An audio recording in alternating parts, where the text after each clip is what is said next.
好来，乡亲啊，继续来看，每一年元宵过后，农历的正月16，南投德山的指南宫拢会举办食订酒的活动。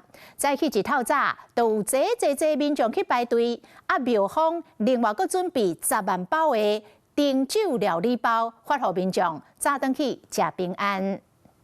南投的指南宫早起排队，大家乐长。当年旧历的正月16，指南宫拢会举办食订酒的活动。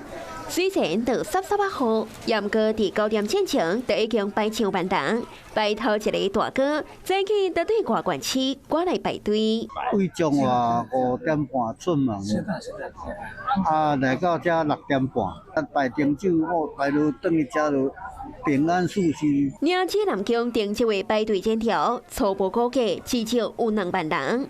庙方表示，今年为着要让大家拢领会到，准备10万份。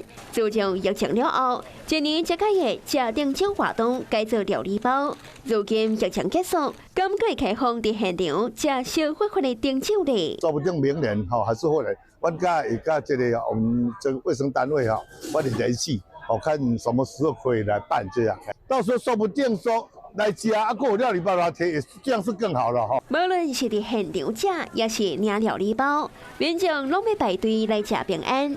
除了全国6份的订酒，指南宫初1到初7的油香都超过5000万。那个金额超过5000万，那个借还金的部分我们还在统计中啦，但是比往年都增加了。伫指南宫就发财金正灵啥，这是同人灾。除了求平安，更加希望新的一年，大家拢会当赚钱、赚爸爸。Hello， 我是林仙怡。想要抢先掌握最及时的新闻资讯吗？赶快订阅、按赞、开启小铃铛，锁定华视新闻 YouTube 频道。